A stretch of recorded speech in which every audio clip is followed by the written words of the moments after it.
Hey guys, welcome back to the BuzWeaver channel. And in our top stories today, just an outrage. From ABC News, Letitia James says she's prepared to seize Trump's buildings if he can't pay his $350 million civil fraud fine. So here you have it, ladies and gentlemen. Plain as day, in your face, political persecution. That is equivalent to what you would see in, say, Venezuela, China, Russia, Korea, or North Korea to be more specific, or other communist countries, where the authorities take it upon themselves to be judge, jury, and executioner. And this is a targeted, intentional, willful, political persecution of Donald Trump. And it is now so apparent, so obvious that it's, in simplest terms, evil. 4 days after a judge ordered former President Donald Trump to pay $350 million in his civil fraud case, which was absurd, New York attorney Letitia James told ABC News that she is prepared to seize the former president's assets if he is unable to find the cash to cover the fine. You see, when we talk about lawfare, people kind of laugh and shrug off and go, oh, lawfare, what are you talking about? What do you mean? This is lawfare. The intentional, willful use of our institutions in law to pursue someone by virtue of the fact that you work in law and can subpoena people, you can create complaints, and abuse the law. It's abuse. If he does not have if he does not have funds to pay off the judgment, then we will seek judgment enforcement mechanisms in court, and we will ask the judge to seize his assets, James said in an interview with ABC News' Aaron Katarski. What can I say?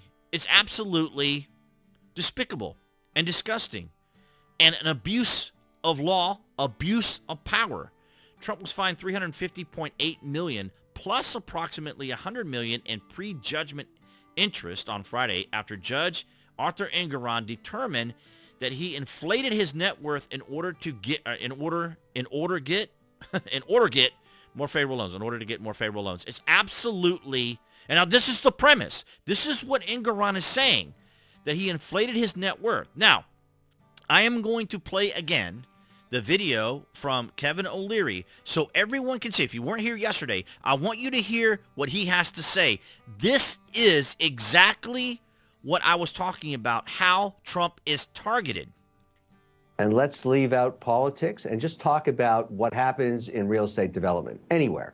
So if you're a developer and you've got a building on a block anywhere in America and it's worth, let's say, $500 million, and you want to build a building right beside it, you go to the bank and say, this building is worth $500 million.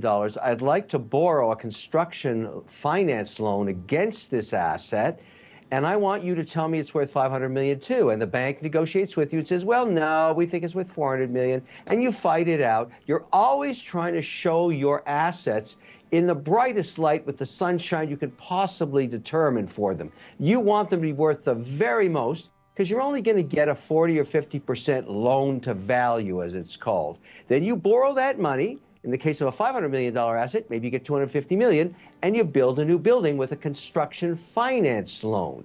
And so that's what this case is all about.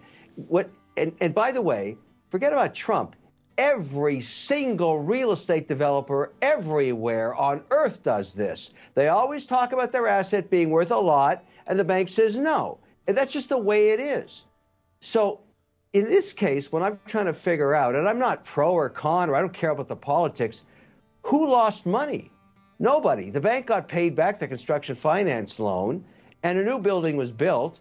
And if you're going to sue this case and win, you got to sue every real estate developer everywhere. This is all they do. This is what they do all day long, every day.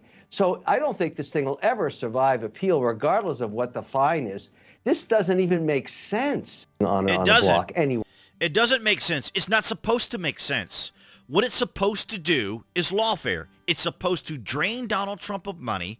It is supposed to pull him off the campaign. But more specifically and importantly, it is to put and paint Donald Trump in the most negative light possible. You heard what he said. This is typical of any and all real estate transactions around the world. And this is what Engoron is trying to say that he did. That he determined that that he inflated his net worth. That's absolutely what it's absolutely disgusting. How in simple terms, you can read it for yourself, you can listen to Kevin O'Leary, and you can hear specifically that this is a targeted pursuit of Donald Trump. Now, it gets worse. Now, if that wasn't enough for you, I've got another video for you. I do want to play some of the criticism from Trump himself has been particularly on comments made by the New York Attorney General Letitia James while she was running. Here are a few things she said then in 2018 about Trump. I will never be afraid to challenge this illegitimate president. He should be charged with obstructing justice. I believe that the president of these United States can be indicted for criminal offenses. I will be shining a bright light into every dark corner of his real estate dealings. And every dealing demanding truthfulness at every turn. Would those comments have any legal basis for a dismissal here?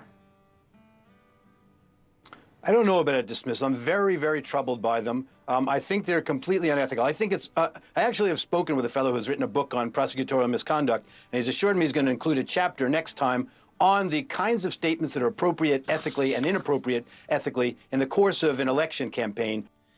Not just an election campaign, but the fact that you're going to be a person in authority. It is going to be your job to determine if a crime has been committed.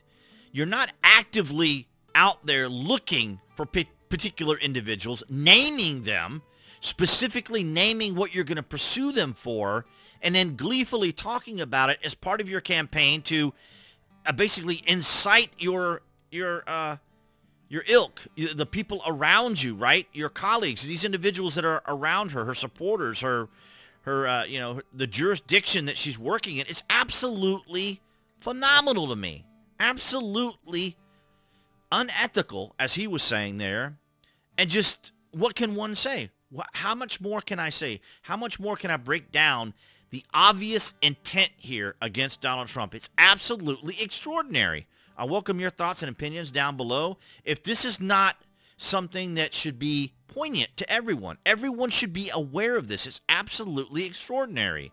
I want to thank all you guys across New Tech for your guys' continued support, the likes, the shares, and the comments. All that does help. Below this video, you can find the various links to my social media. I would ask that you guys follow me there. And, of course, if you are an Amazon user, have Amazon Prime, by all means, my links are down there. It does help out the channel, as well as if you're interested in a VPN, got Trust Zone.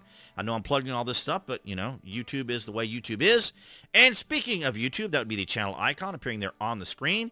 You guys can click on that to subscribe, as well as to select notifications. That way you know when there's content here on the channel. And I'll see all you guys in the next video.